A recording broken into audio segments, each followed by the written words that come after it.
হিঙ্গলগঞ্জ ব্লকের এমএসকে ও এসএসকে অবসরকালীন পেনশনের দাবিতে বিক্ষোভ শিক্ষক শিক্ষিকাদের। হিঙ্গলগঞ্জ ব্লকের এসএসকে এমএসকে শিক্ষক শিক্ষিকাদের মূল দাবি তাদের অবসরকালীন পেনশন রাজ্য সরকার দিচ্ছে না। তাদের দাবি একাধিক জায়গায় এর আগেও তারা জানিয়েছে, কিন্তু কোনো সুরাহা পায়নি। তারা তাই বিক্ষোভের পথই অনুসরণ করেছে। হাতে মূলত তারা প্ল্যাকার্ড ফেস্টুন নিয়ে হিঙ্গলগঞ্জ বিডিও অফিসের সামনে বসে তারা তাদের দাবি জানায়। তারা জানায় যে কোনোভাবেই কিন্তু অবসরকালীন যে পেনশন রাজ্য সরকারের সেটা কিন্তু তারা পাচ্ছে না, অর্থাৎ রাজ্য সরকার অবসরকালীন যে 5 লক্ষ টাকা দেওয়ার কথা সেটা তারা পাচ্ছে না।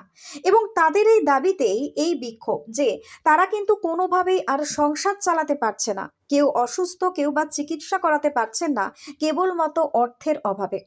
তাই তারা বিডিও অফিসের সামনে বসে রীতিমতো বিক্ষোভ প্রদর্শন করেন। তারা জানান, আমাদের পেনশন এবং 5 লক্ষ টাকা রাজ্য সরকার দেয় না এবং আমরা তাহলে কিন্তু বৃহত্তর আন্দোলনে নামব যদি রাজ্য সরকার এই টাকা আমাদেরকে না দেয়। এমনই কিন্তু রীতিমতো হুঁশিয়ারও দিয়েছেন তারা। এবং এই বিষয়ে বিডিও দেবদাস গাঙ্গুলি তিনি আশ্বস্ত করেছেন যে তিনি তাদের ঊর্ধ্বতন কর্তৃপক্ষের কাছে এই বিষয়ে জানাবে। এবং এই দিন এই কর্মসূচিতে বা কর্মকাণ্ডে উপস্থিত ছিলেন রাজ্য কমিটির সভাপতি নবকুমার মুখার্জি, ব্লক কমিটির সভানেত্রী মীরা ঘোষ, সম্পাদিকা বীণা সিনহা সহ একাধিক শিক্ষক এবং শিক্ষিকারা।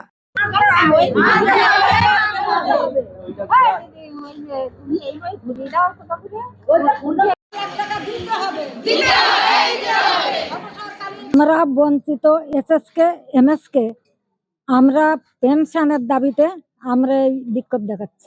বিডিও সাহেব আমাদের আশ্বাস দিয়েছেন, উনি সবকিছু জমা নিয়েছেন, উনি জেলায় এগুলো পাঠিয়ে দেবেন।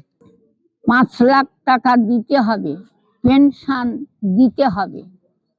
হিঙ্গলগঞ্জ বিডিও অফিসে আমরা জমা দিলাম। আমাদের দাবি, আমরা বঞ্চিত এসএসকে এমএসকে, আমাদের অবসরকালীন ভাতা 1 লাখ টাকা ন্যূনতম দেওয়া হয়েছে, তার থেকে আমরা বঞ্চিত। আমরা এখন শিক্ষা গভর্নমেন্ট সরকার আমাদের 24 সালে ডিক্লেয়ার করেছেন 5 লাখ টাকা যারা যারা এখনো টিচার আছেন, আর আমরা এক্স টিচার যেহেতু তার আগেই আমাদের 1 লাখ টাকা করে দেওয়া হয়েছে, তারপরে উনি স্যাংশন করেছেন। এটা কেন হবে, সেই জন্য তার বিরুদ্ধে আমরা আজকে বিডিও অফিসে জমায়েত হয়েছি এবং ডেপুটেশন দিচ্ছি। মাননীয় বিডিও সাহেব আমাদের এইটা সানন্দে গ্রহণ করেছেন এবং উনি বলেছেন যেটা জেলায় পাঠিয়ে দেবেন। হিঙ্গলগঞ্জ থেকে সুকান্ত দাসের report, news Banga time. Saint Augustine's day school, Barrackpore, success for every child. Admission open 2026 to 2027. Contact number 900793 4555.